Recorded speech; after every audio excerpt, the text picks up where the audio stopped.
I'm Adam Post, publisher of College of the Dead, publisher of the Mermaids, publisher of more than 1,000 independent comics over the last 25, 30 years. Now I'm doing the Secrets of the ComicsGate Network series. We've got 44 videos in this series. This is going to be lucky 45.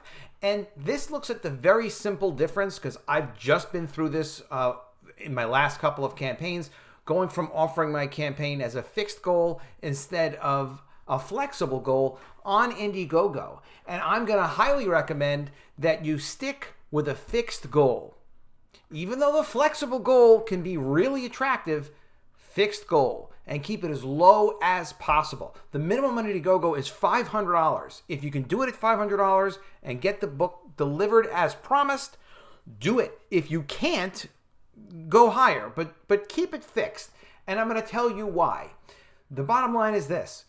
The difference between a fixed goal and a flexible goal means if you set a goal of, let's say, like I did with College of the Dead Book 1 for $5,000, if you only collect $4,000, you're going to get the money if it's flexible. So you can still have some money to work with and still do your project. Okay, that works for the project creator. But does it work for the backers? Well, in my case, it would have, because I completed this book in advance. I was ready to print and ship this book even if we only did $500. I would have delivered it and then hoped I would have done better on the second one. But I got a little nervous when I was doing it. I was like, nah, you know what? I think what I'm going to do is I'm going to go with a flexible goal of $5,000. That was my other one. $5,000. Here it is. And I'll go flexible. That means if I only generate $4,000, I can still fulfill my project and, no harm done. Now, if I had done a fixed goal, and I had gone fixed, like I did with my other campaign, this one was fixed, College of the Dead Graduation Day, which is to this day still in demand, available. If I had gone fixed and I did $5,000, or in this case, it was fixed at $3,000, if you don't reach the goal, if you're $1 short, you can't get the money, and that means the project's over. You'll have to relaunch the project, which is not the worst thing in the world.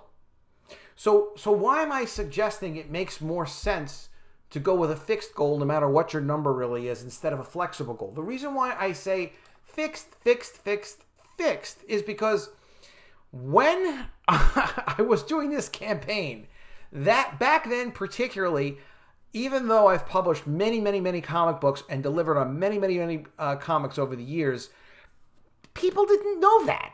People didn't know what I was doing in the 1990s, or the 1980s. They didn't know that I've shipped, hundreds and hundreds of comics and, of more complicated projects and more bigger budget projects than College of the Dead. Nobody knew who the heck I was.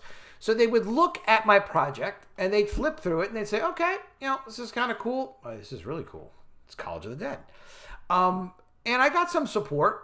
But then they would go and they would evaluate it. You have very savvy people who are involved in backing projects. So one of the things people do look at when they're going to back a project, a potential backer, a customer, they're going to look and see like, all right, is it cool? Is it interesting to me? Do I want to support it? Do I want to support this project creator? And they ask all those questions. One of the things they look at is how much you charging for your books. They also look at, well, what's your goal? And they look at your goal with respect to, is it realistic? Is there something about it that seems funny? Or is there something about it that looks like, no, this guy's not going to maybe make his goal? The first thing that people notice is whether or not something is fixed or it's flexible. So a backer is going to look at a campaign and say, all right, Adam has a fixed goal of, as I did at the time, $5,000 on College of the Dead book 1 here. And that was a high goal. People didn't know me. And I had a lot of exposure and a lot of people were great and helped me promote my book. And that's what ComicsGate is. It's a great community of people that are supporting each other with their projects and helping you, kind of get to the next level, have people have awareness of it. That's one of the great things about ComicsGate. But the truth of it is $5,000 is an extremely high goal for someone who does not have a built-in big social media following of people who are ready to back and support your project. So what wound up happening was, after the first 30 days, I had about $3,000 on the project. And then over the next 30 days, I had to fight like hell to try to get to the 5,000. Now, would I have still gotten the money anyway? Yeah, I would have gotten less of the money. You know, if we had raised less and we had raised $3,500 or $4,000, I would have gotten that lower sum of money. But the problem is, when people were looking at my campaign, they were looking at it and they didn't know that I was going to deliver no matter what. So they only knew, like, listen, I contributed towards this project. You don't have a fixed campaign. You have a flexible campaign, which I did at the time. A flexible campaign means Adam gets to keep the money even if he hasn't delivered on the project. That's the difference with flexible versus fixed. And it might make a project creator feel more comfortable, but you are going to pay for that in spades because people are going to second guess your project.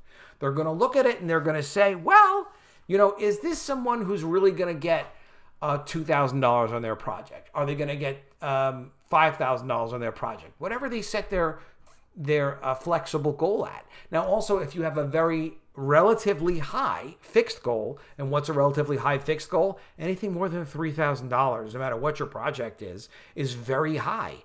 If you're not someone who already has done this a lot and already has backers who are ready to support you. Like, I did a $3,000 goal for College of the Dead graduation day. Well, I knew that over time I had raised more than $10,000 for the first book. I knew I had become more known and more popular. I had an email list built up in advance of people that were interested in backing the project. So I knew that for $3,000, yeah, I could get that done, but I did make it fixed.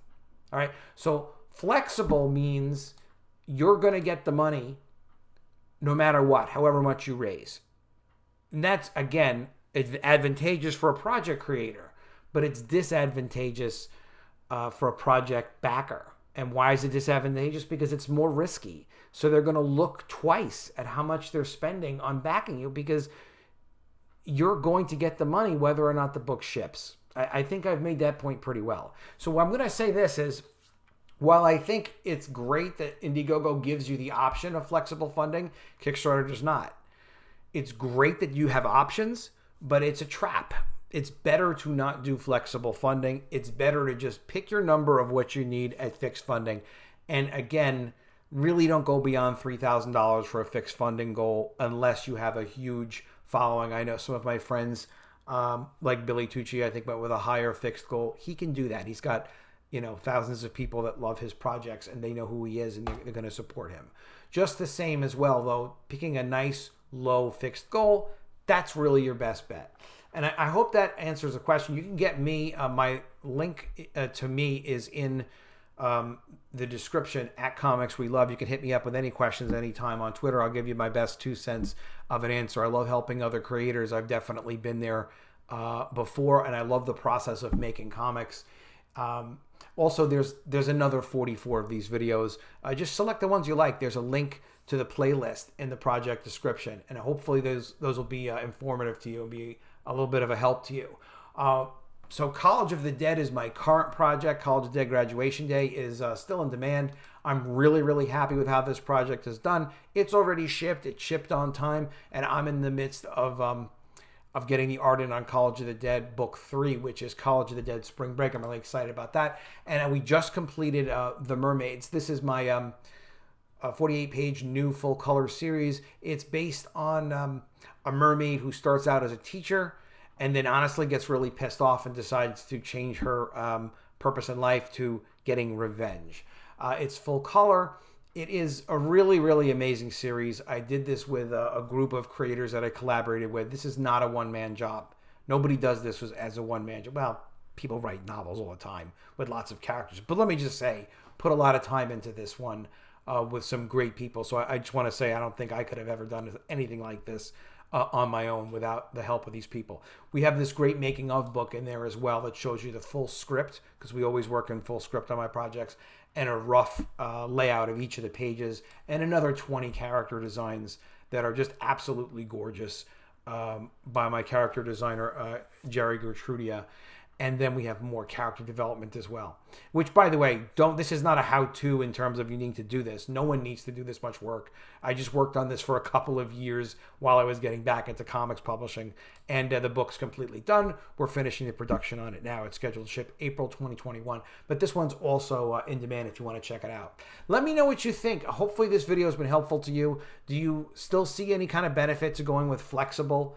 Because you understand, even though it's beneficial to the creator, it's not beneficial because it creates risk to the backer. So you're really asking the backer, you're creating more friction in the purchase, if you understand what I'm saying. It's a sales expression to create friction. Not something you really want to do. You really just want to get your project out, deliver it, make sure people love it when they get it, and then go on and do another project. All right, I'll see you again soon with another video, and if I don't see you, I will miss you.